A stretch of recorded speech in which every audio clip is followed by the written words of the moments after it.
نحمده ونصلي على رسوله الكريم أما بعد قال رسول الله صلى الله عليه وسلم أفضل الصيام بعد رمضان شهر الله المحرم আল্লাহ রসুল সাল্লাল্লাহু আলাইহি সাল্লাম বলেন, রমজান মাসের পরে সর্বশ্রেষ্ঠ রোজা হলো মুহররম মাসের রোজা।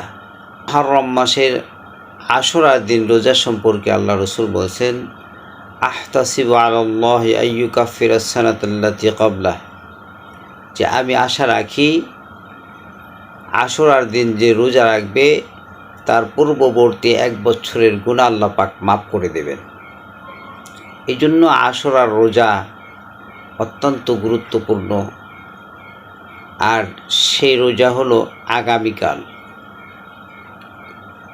আল্লাহ রসুল সাল্লাল্লাহু আলাইহি সাল্লাম বলেন যে আশুরার রোজা তোমরা রাখো এবং পরিবারস্থ লোকদেরকে ভালো খানা পরিবেশন করো। ওই দিন ভালো খানার কথা আল্লাহ রসুল সাল্লাল্লাহু আলাইহি সাল্লাম ইরশাদ করেন যে ওই দিন যে পরিবারস্থ লোককে ভালো খানার ব্যবস্থা করবে, আল্লাহ চাহে তো তাকে সারা বছরই সচ্ছলতা দান করবেন। এই জন্য আশুরার দিন আমরা রোজা রাখবো। খালিফু ফিল ইয়াহুদ সুমু ক্বাবলাহু ইয়াওমান আও বা'দাহু ইয়াওমান, তোমরা ইহুদিদের বিরোধিতা করো, প্রথমে পরের দিন একটা রোজা রাখো। আশুরার দিন একটি রোজা না রেখে আগের একদিন অথবা পরের একদিন মিলিয়ে 2টি রোজা রাখো। তো আলহামদুলিল্লাহ, যারা আজকে রোজা রেখেছেন তো আলহামদুলিল্লাহ, আর যারা আজকে রোজা রাখতে পারেনি তো ইনশাল্লাহ আগামীকাল অবশ্যই আমরা রোজা রাখব।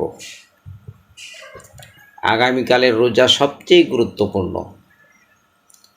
তারপরে পারলে তারপরের দিনেও রেখে দেব বলেই প্রস্তুতি নিয়ে রাখি যে আজকে সেহরি খেয়ে ইনশাল্লাহ রোজা রাখব এবং তারপরের দিনেও রেখে দেব।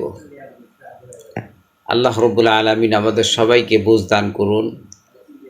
আশুরার রোজা আমাদের সকলকে রাখবার তৌফিক দান করুন। আমিন।